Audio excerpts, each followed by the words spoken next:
string. Yep. It's not going that way. No, there's a little icon for it. But when it's offline, it's just on there. Don't know what that means.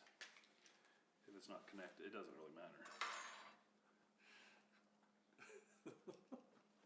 Okay. Cool. We're live.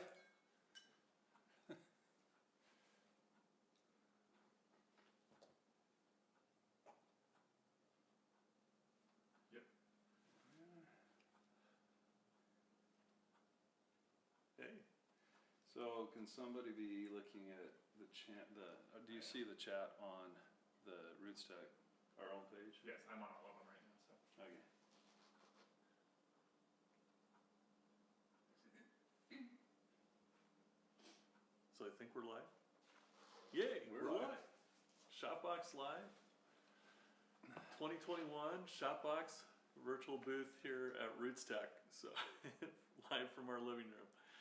And we wanted to just spotlight a few things with SHOTBOX while we're here and having fun today. And one of the things that we've added this year that's kind of fun is a little Bluetooth shutter for cameras on the SHOTBOX. So I'm here today, and one of the uses that we find with shutter is that you don't want to touch your camera once you've got it positioned and everywhere on your SHOTBOX. You want to just be able to keep that stable and reduce the amount of movements from my dad who passed away several years ago, and be able to put these documents digital when we didn't have them that way. To date, we've only had them in photocopy, so this is exciting for us. And I've got my shot lined up, got my lighting all set for where I want things to be with my SHOTBOX. I'm with SHOTBOX. And I've got some markers in here. Adjustment.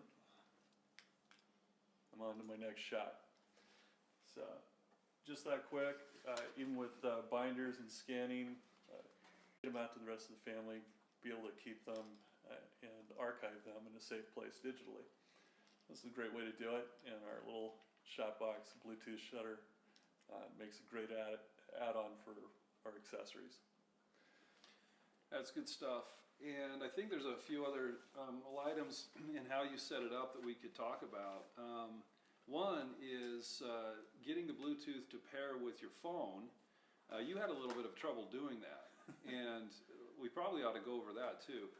Because each phone is different. Like the app itself is what is dependent upon whether the Bluetooth shutter release works as a shutter, cable, or button, or volume control.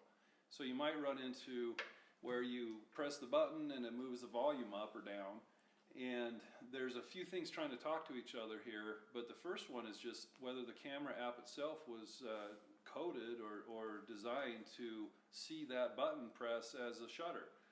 And you found a way around it that I didn't even know about. So this is cool. You got to tell us how you fixed that.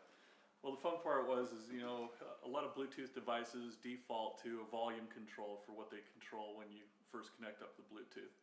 So for me, what I found is if you've got the app open that you're running, when the Bluetooth actually connects, it'll just automatically connect for what you want to use it for.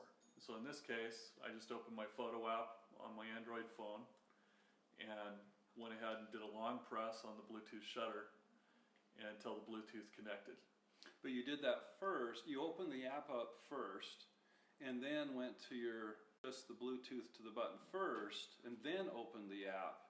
It did the volume. Well, so it was the sequence of which you did it that mattered. It was. Right? When I first did it, I just thought, well, I'm just going to pair my Bluetooth shutter with my Bluetooth. With your phone, yeah. With the phone. And so initially when I did that, I didn't have any apps open. I just went ahead and did the long press on the Bluetooth shutter, and it connected to my volume. And so then I opened my app, and I didn't have to open the app first, but I had to go through that process again once I had the app open and it connected. Okay.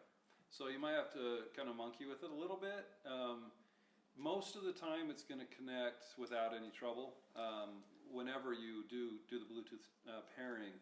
That would work the same on an iPhone or an Android device or Samsung, any of the makes. In general, we find that works most of the time. But if you run into trouble, then you might have to get a hold of us or try a few different sequence of events and get it up and going right. It was pretty straightforward though. I thought it was a problem initially, and as soon as I just played with it that long, a couple of long presses on my Bluetooth shutter, I was taking pictures. It is nice when you're dealing, kind of in sequence of you're moving things around, putting things in and out of the SHOTBOX and kind of getting into an automation mode. Just having that setter, like Matt talks about, you can have it in your hand and still be doing something with your hand, holding things and putting them in at the same time and just press that. So it just really accelerates the experience and is great use. We also have a cabled one that we'll talk about maybe in a little bit here, which is plugged into the auxiliary jack of the device, and it works exactly the same way, but it's cabled, so you'll have that to kind of manage around. But I wanted to ask you or talk about, you mentioned sheet protectors, you mentioned going into, in this case, the binder of your father, is that right? Yeah. So it's letters, stuff that's so valuable to both save and keep. And even though it's in print form here, do you still have access to those files? Like, are those digital files anywhere?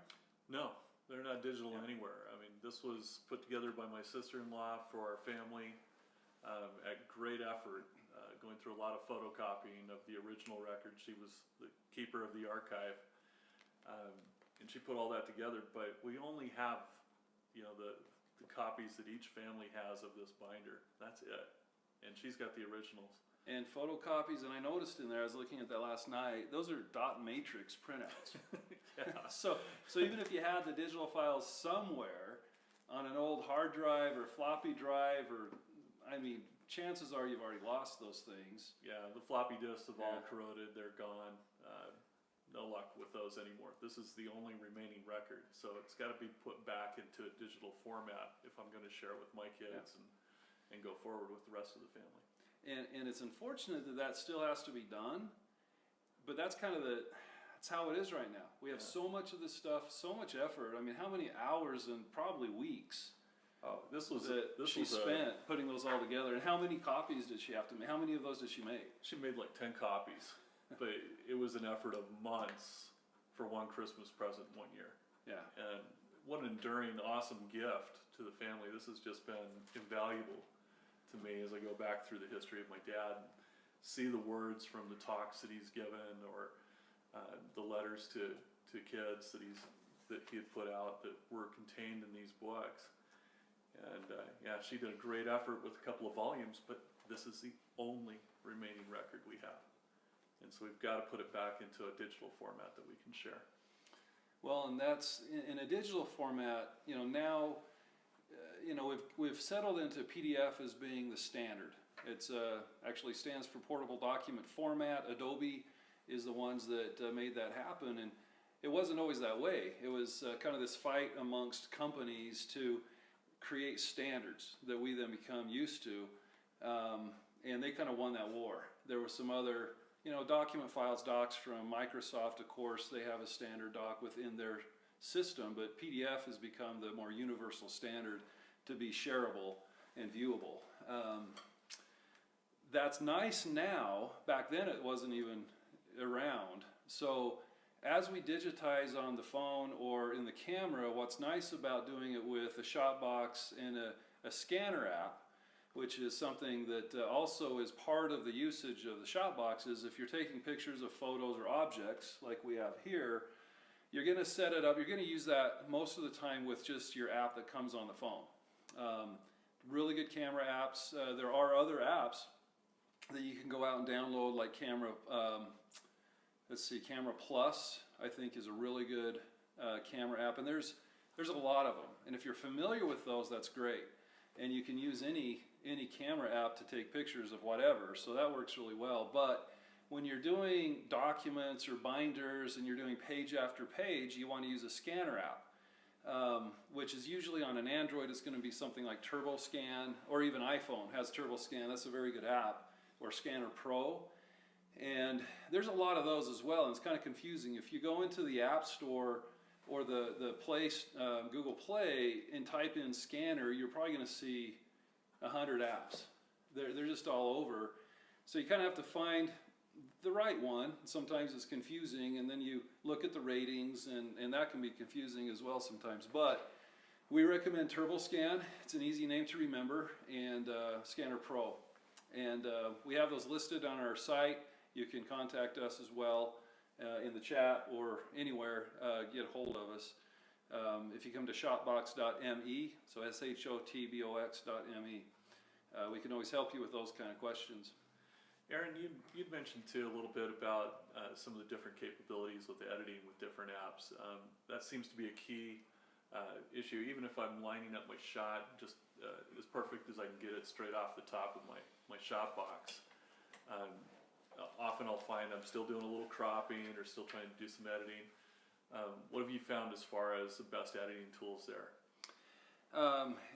Generally, the tools that come with your camera or your computer are decent editors now. It used to not be that way. You mentioned even my standard photo application with my Android has that auto editing, auto cropping feature with it. Right. If you go to Google Photos or Apple Photos, you open it up. There's an edit icon there on the screen, and we're usually pretty familiar with that. So if you've done that, if you haven't, then please come to us. We can show you where that is. You can also YouTube that. And YouTube editing photos and Google Photos on my Samsung, whatever model it is. There's so much resource on YouTube that you can get down to specifics. And there's been, years of people doing help videos for us. And what I was referring to is if you go to that editing tool in Google Photos and you get to the crop icons, there's always kind of image editing and the optimizations and the colors and the different filters you can apply. But one of those is crop, which is a fairly common tool, and we generally know about that. But inside of crop now, there's a little icon that's auto crop, and it will actually sense the edges of a photo or these documents and automatically do the cropping. You don't have to move the lines in or the sides in to do a crop manually, which takes more time than actually taking the photo, right? The SHOTBOX will accelerate the setup of a scanner where you're not watching a light bar go back and forth. You don't have to have a laptop or a desktop associated with the scanner to do the process, and that's what makes the SHOTBOX such a great tool in getting that first step done. I mean, really, this is a one-time task for you, right? We all have this stuff in our homes, as we see. We got to get it done, but it really just is, once we get it done, we're kind of done. It's kind of nice, because once it's digital, we have it hopefully forever. That's another problem. But those tools are great. They're kind of the standard tools that we see. If we want to get a little bit more fancy, we've had a couple of great neighbors that we've worked with that do very well for us. And I know that they can help correct photo colors and do different things that way, or even transform black and white to color if you want to do those kinds of things from an original. And those partners are like VividPix and PhotoMine, I believe, right? PhotoMine does a couple great good job, ones that are out there.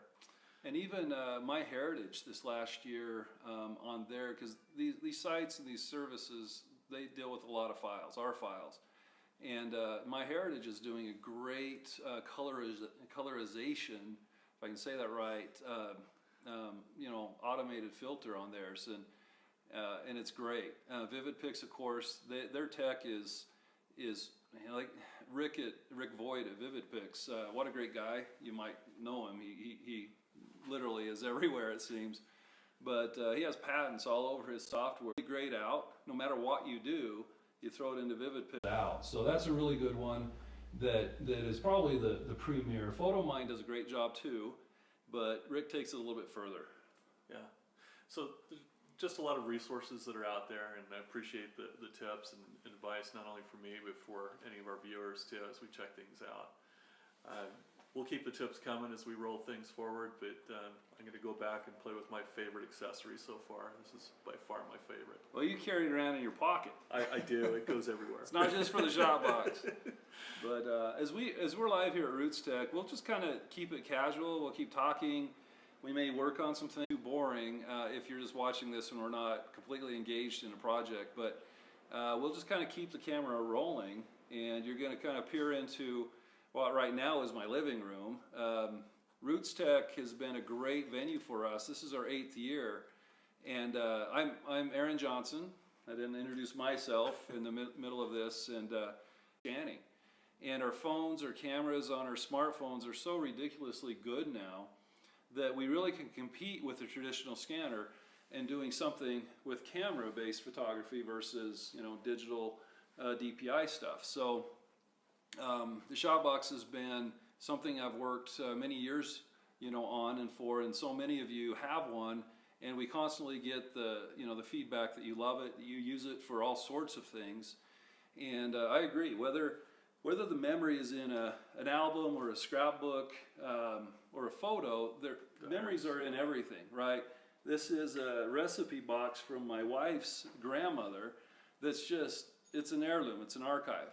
And that, you know, you want a great capture a great photo, you know, that transfers to a memory for our kids and their kids. So it's not just in flat stuff. The awesome thing about a SHOTBOX is the versatility is the top down, where you can do what Matt was showing. You can kind of come in from the side shot here, which is actually underlit. You see there's some lights on the underside of the shot, and it just places itself right on the roof of the box, and then it can shine some key light in to give you some more photo control, which is really nice. But then also there's a mode. We got to turn these on. Oh yeah. Yeah. Get that going. So our little backdrop here shows a few other scenes. One thing about the SHOTBOX, if you leave it on, it actually times out, I think, after 15 minutes. I can't remember what we signed, but so if it ever turns off, you kind of know you can gotta take the knob and turn it off, you know, all the way off and back on.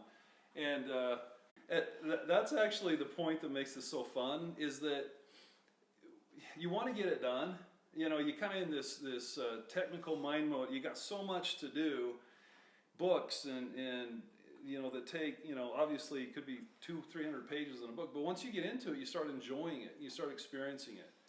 I know we're going to have your mom come in. Oh, I got to show this, and then we'll get to this. Do that. We got too much. So the other mode of this, you know, we talk about the objects, and we have these infinity backgrounds. We'll do a little clip on those too, in different colors, that let the objects float in a way on their own. But if you can see back here, we have these print panels that end up showing your little mini stage in a way that you can really set it up so it's very photorealistic. And no Photoshop needed, and you just take a quick picture and it's great. It's perfect. Do a little cropping maybe. But this is a way we can turn the SHOTBOX into something very creative. And we sell a lot of these prints. So those modes kind of make up a very versatile device. There's some that are quite, you know, they're plastic and they fold up and they're very flimsy. They may be okay for the object photography, but you can't put anything on top of it. It doesn't do top-down photography at all. It would collapse. So that's kind of where the strength and the size of the SHOTBOX and how it's actually sized for scrapbook pages, and we'll get into that as well, where the 12 by 12 floor is so key to get just one camera shot at one time, where on a normal scanner, a lot of these ones we have in our home, they're too small. So you can't scan a scrapbook page. Yeah. 12 by 12 is kind of out of the question, or really hard to do, and kind of baffling, you know, that they sit on shelves at risk, you know, in these scrapbook pages by those creators that, you know, they need a digital backup. It's not easy to do. They really do, and this has been a great answer for a lot of people, but personally for me. I think before we say too much more, one of the things that we ought to do is let our Rootstech audience know that, hey, we've got a Rootstech special again this year, and we've added even more value to it this year than in years past. We've done some work to pull together a few extra items like the Bluetooth shutter, like our wired shutter, to include that in our special offer. And I believe we've cut the price down quite a bit with that added value. Where are we? $169 plus some shipping? The $169 plus shipping, depending on where it goes. This conference is even more unique. We have viewers all over the world 24/7, And we want to accommodate for that. We actually don't even charge as much as we pay to ship. We don't want that to be an issue. So we actually do a flat rate for different countries and different areas around the world. And that's on the checkout page. You kind of see that. But $169 is as low as we ever go. But then what we did is we, sorry, I got my bounce back. Sorry, I'm turning away from the camera. But I actually kind of want to see what I'm here. So what we did though this year is the bonus kit that we throw into this is new. The shutter release, both buttons, the Bluetooth one and the cabled one come with the 169, as well as a couple other tools that we're going to go over. But this is a little tool that you can hold things down with if you have a bend in the page, or the photo, or the book when you're turning a page and you need to kind of hold it down better. This is a great little tool that just holds an edge. You know, so if there's a bend in the page, oftentimes I used to use my finger, you know, you can get a fingernail in there, you got to kind of crop out. This, you know, you're not as worried, you know, if that's showing up a little bit in the crop. It's a little more professional. Yeah. You look a lot better. You're able to reproduce that. Nobody's going to look and say, what's under that guy's fingernails today? It's going to be a lot more of a professional look for somebody. Yeah, and you get your hand out, so if you're holding the shutter release in one hand, that you can hold the book open, and then this holds a page down on the other side. And we're going to demonstrate how to do bound books at some point through the program, and we'll kind of make that a clip that goes out. But this is one thing that comes in the bonus kit. What else? We have a little bag of magnets, and we'll talk about why that's kind of important, how you can use those as well. We also have a little bit of these little fingertip sleeves, which are actually used for gaming, but we're repurposing them to get where, you know, if you have something delicate or you don't want your fingerprints to get on photos, you put on these little sleeves and it works great. And you can still use the touchscreen on your phone. You also can, you know, use that to dust off the photo if there's dust on the photo itself, things like that. So that comes with the bonus kit. That's usually a $45 kit that we assemble for you, but that's all part of the 169. Yeah, the other things that, you know, we've worked with over the years are like glare shields. Those are a standard item in our shop boxes now. They help reduce some of the glare that you can get off glossy items. Somebody asked earlier in Rootstech, you know, are we still recommending that you pull documents out of their protective sleeves or the photo sleeves? You can take pictures in those, but the best results are still when you pull them out. So if you're doing it a one-time project like I'm doing, it's still worthwhile to take a couple more seconds, pull them out of the sleeves, take the pictures if you want the best possible shot. It's a kind of a one-time thing. It's still faster than scanning, right? So you're accelerating your ability. But I agree with that. If the quality matters, you know, a little bit more, you want a little bit better resolution on it, then it is best to take it out of any sheet protectors. We can't tell light not to glare. We can't tell light not to shine in certain spots on the plastic, you know, or a sheet that might have ridges in it and things. So that's a great day. Is, you know, you may have a scrapbook that's really fragile, it's falling apart, or you take a sheet protector out of it and it wasn't, you know, even, you know, an archival quality sheet protector. Those weren't around until, you know, a number of years ago. So you have types of sheet plastic that will stick to what you protected. Kind of anti. Yeah, some of my photo albums that I'm preserving are exactly that way. Right. And it's like I'm restricted. I think what you're getting at is I'm restricted to, I've got to take it as is, or I'm going to risk damaging what's there. And so in that case, there's tips, and we're going to go over that as well. There's a lot of stuff we can cover with how you use a SHOTBOX for the variety of materials and things that you're going to need to digitize. And each one might be a little bit different setup and a little bit different tips and tricks.